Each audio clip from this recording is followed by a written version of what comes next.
श्री गणेशाय नमः। श्री जानकी वल्लभो विजयते। श्री रामचरितमानस प्रारंभ करते हैं। जय सिया राम। श्री रामचरितमानस के तृतीय सोपान अरण्य कांड में तीसरा खंड प्रारंभ करते हैं। हे प्रभु, ईश्वर और जीव का भेद भी सब समझाकर कहिए, जिससे आपके चरणों में मेरी प्रीति हो और शोक, मोह तथा भ्रम नष्ट हो जाए। श्री राम जी ने कहा, हे तात, मैं थोड़े ही में सब समझाकर कह देता हूँ। तुम मन, चित्त और बुद्धि लगाकर सुनो। मैं और मेरा, तू और तेरा यही माया है, जिसने समस्त जीवों को वश में कर रखा है। इंद्रियों के विषयों को और जहाँ तक मन जाता है, हे भाई, उस सब को माया जानना। उसके भी एक विद्या और दूसरी अविद्या, इन दोनों भेदों को तुम सुनो। एक अविद्या दुष्ट दोष युक्त है और अत्यंत दुख रूप है, जिसके वश होकर जीव संसार रूपी कुएं में पड़ा हुआ है। और एक विद्या जिसके वश में गुण है और जो जगत की रचना करती है, वह प्रभु से ही प्रेरित होती है। उसके अपना बल कुछ भी नहीं है। ज्ञान वह है जिसमें मान आदि एक भी दोष नहीं है और जो सब में समान रूप से ब्रह्म को देखता है। हे तात, उसी को परम वैराग्यवान कहना चाहिए, जो सारी सिद्धियों को और तीनों गुणों को तिनके के समान त्याग चुका हो, जिसमें मान, दंभ, हिंसा, क्षमा राहित्य, टेढ़ापन, आचार्य सेवा का अभाव, अपवित्रता, अस्थिरता, मन का निग्रहित न होना, इंद्रियों के विषय में आसक्ति, अहंकार, जन्म मृत्यु, जरा व्याधि में, जगत में सुख बुद्धि, स्त्री पुत्र, घर आदि में आसक्ति तथा ममता, इष्ट और अनिष्ट की प्राप्ति में हर्ष, शोक, भक्ति का अभाव, एकांत में मन न लगना, विषयी मनुष्यों के संग में प्रेम, ये 18 न हो और नित्य अध्यात्म आत्मा में स्थित तथा तत्व ज्ञान के अर्थ तत्व ज्ञान के द्वारा जानने योग्य परमात्मा का नित्य दर्शन हो, वही ज्ञान कहलाता है।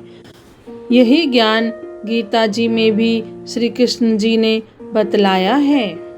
जो माया को, ईश्वर को और अपने स्वरूप को नहीं जानता, उसे जीव कहना चाहिए। जो कर्मानुसार बंधन और मोक्ष देने वाला, सबसे परे और माया का प्रेरक है, वह ईश्वर है। धर्म के आचरण से वैराग्य और योग से ज्ञान होता है तथा ज्ञान मोक्ष को देने वाला है, ऐसा वेदों ने वर्णन किया है। और हे भाई, जिससे मैं शीघ्र ही प्रसन्न होता हूँ, वह मेरी भक्ति है, जो भक्तों को सुख देने वाली है। वह भक्ति स्वतंत्र है, उसको ज्ञान विज्ञान आदि किसी दूसरे साधन का सहारा अपेक्षा नहीं है। ज्ञान और विज्ञान तो उसके अधीन है। हे तात, भक्ति अनुपम एवं सुख की मूल है और वह तभी मिलती है जब संत अनुकूल प्रसन्न होते हैं। अब मैं भक्ति के साधन विस्तार से कहता हूँ। वह सुगम मार्ग है, जिससे जीव मुझको सहज ही पा जाते हैं। पहले तो ब्राह्मणों के चरणों में अत्यंत प्रीति हो और वेद की रीति के अनुसार अपने अपने वर्णाश्रम के कर्मों में लगा रहे। इसका फल फिर विषयों से वैराग्य होगा। तब वैराग्य होने पर मेरे धर्म, भागवत धर्म में प्रेम उत्पन्न होगा। तब श्रवण आदि 9 प्रकार की भक्तियाँ दृढ़ होंगी और मन में मेरी लीलाओं के प्रति अत्यंत प्रेम होगा। जिसका संतों के चरण कमलों में अत्यंत प्रेम हो, मन, वचन और कर्म से भजन का दृढ़ नियम हो और जो मुझको ही गुरु, पिता, माता, भाई, पति और देवता सब कुछ जाने और सेवा में दृढ़ हो। मेरा गुण गाते समय जिसका शरीर पुलकित हो जाए, वाणी गदगद हो जाए और नेत्रों से प्रेमाश्रुओं का जल बहने लगे और काम, मद और दंभ आदि जिसमें न हो, हे भाई, मैं सदा उसके वश में रहता हूँ। जिनको कर्म, वचन और मन से मेरी ही गति है और जो निष्काम भाव से मेरा भजन करते हैं, उनके हृदय कमल में मैं सदा विश्राम किया करता हूँ। इस भक्ति योग को सुनकर लक्ष्मण जी ने अत्यंत सुख पाया और उन्होंने प्रभु श्री रामचंद्र जी के चरणों में सिर नवाया। इस प्रकार वैराग्य, ज्ञान, गुण और नीति कहते हुए कुछ दिन बीत गए। शूर्पणखा नामक रावण की एक बहन थी जो नागिन के समान भयानक और दुष्ट हृदय की थी। वह एक बार पंचवटी में गई और दोनों राजकुमारों को देखकर विकल काम से पीड़ित हो गई। काकभूषणी जी कहते हैं, हे गरुड़ जी, शूर्पणखा जैसी राक्षसी धर्म ज्ञान शून्य कामांध स्त्री मनोहर पुरुष को देखकर चाहे वह भाई, पिता, पुत्र ही हो, विकल हो जाती है और मन को नहीं रोक सकती। जैसे सूर्यकांत मणि सूर्य को देखकर द्रवित हो जाती है, ज्वाला से पिघल जाती है, वह सुंदर रूप धरकर प्रभु के पास जाकर और बहुत मुस्कुराकर वचन बोली, न तो तुम्हारे समान कोई पुरुष है, न मेरे समान स्त्री। विधाता ने यह संयोग जोड़ा बहुत विचार कर रचा है। मेरे योग्य पुरुष वर जगत भर में नहीं है। मैंने तीनों लोकों को खोज देखा, इसी से मैं अब तक कुमारी अविवाहित रही।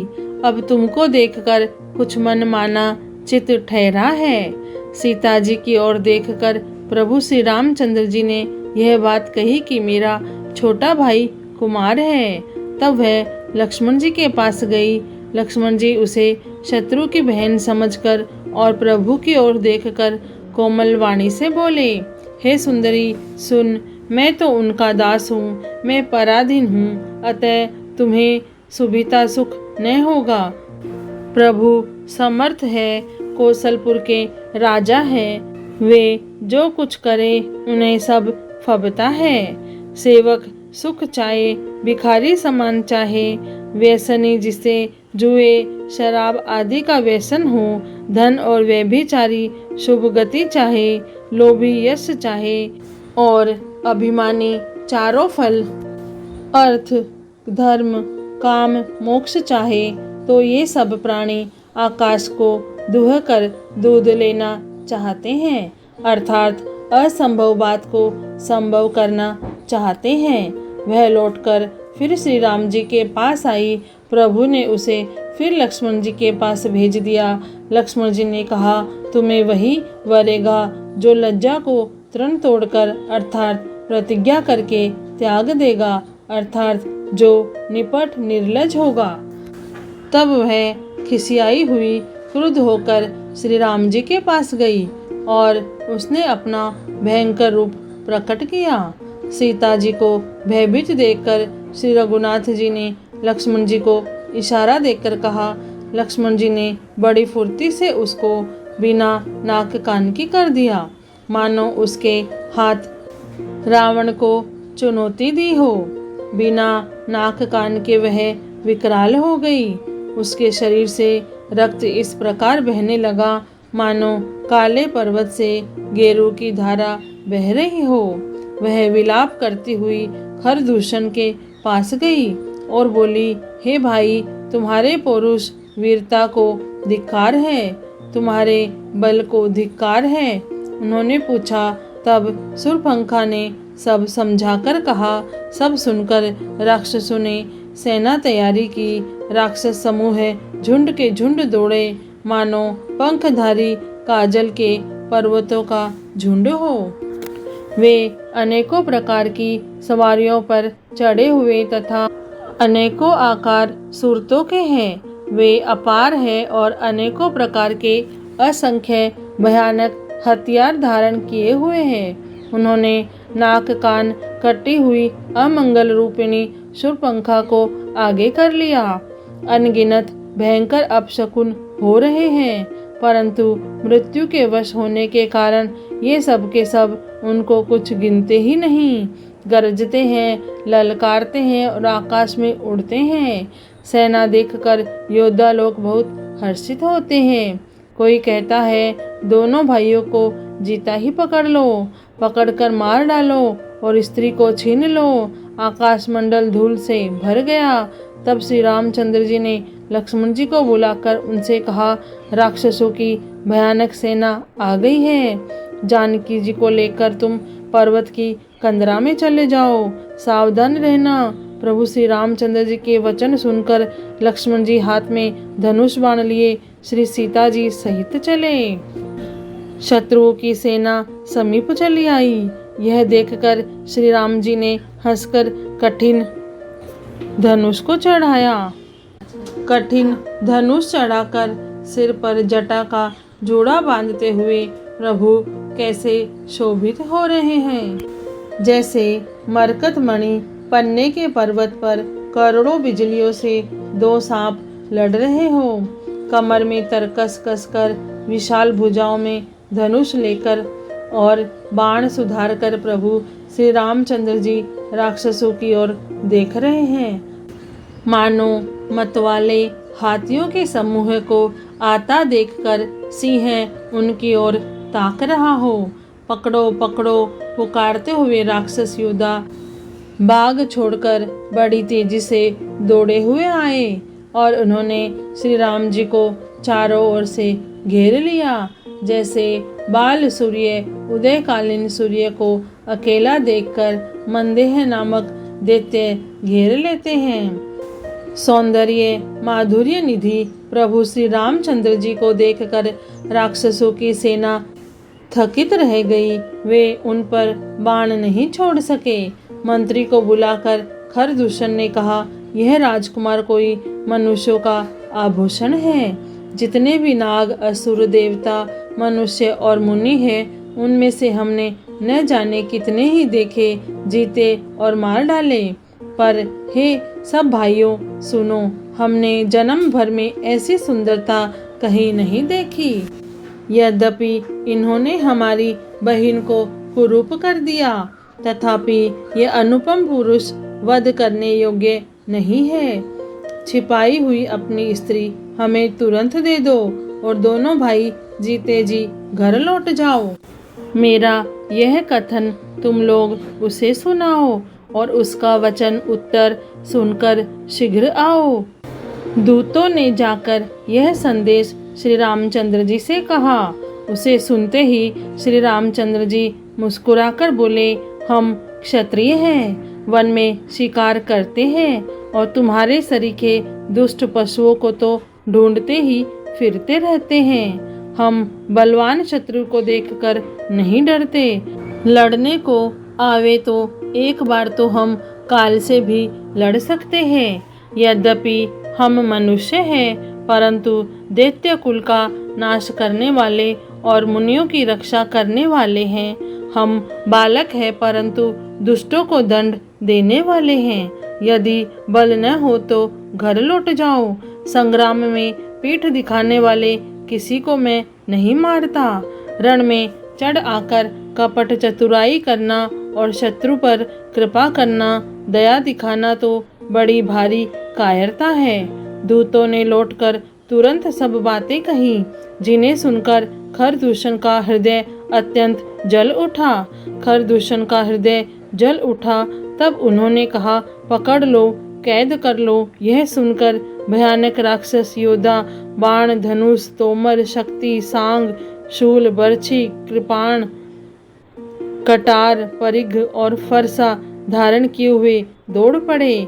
प्रभु श्री राम जी ने पहले धनुष का बड़ा कठोर, घोर और भयानक टंकार किया, जिसे सुनकर राक्षस बहरे और व्याकुल हो गए। उस समय उन्हें कुछ भी होश न रहा। फिर वे शत्रु को बलवान जानकर सावधान होकर दौड़े और श्री रामचंद्र जी के ऊपर बहुत प्रकार के अस्त्र शस्त्र बरसाने लगे। श्री रघुवीर ने उनके हथियारों को तिल के समान टुकड़े टुकड़े करके काट डाला। फिर धनुष को कान तक तान कर अपने तीर छोड़े। तब भयानक बाण ऐसे चले मानो फुकारते हुए बहुत से सर्प जा रहे हैं। श्री रामचंद्र जी संग्राम में क्रुद्ध हुए और अत्यंत तीक्ष्ण बाण चले। अत्यंत तीक्ष्ण बाणों को देखकर राक्षस वीर पीठ दिखाकर भाग चले। तब खरदूषण और त्रिशिरा तीनों भाई क्रुद्ध होकर बोले, जो रण से भाग कर जाएगा उसका हम अपने हाथों से वध करेंगे। तब मन में मरना ठानकर भागते हुए राक्षस लौट पड़े और सामने होकर वे अनेकों प्रकार के हथियारों से श्री रामचंद्र जी पर प्रहार करने लगे।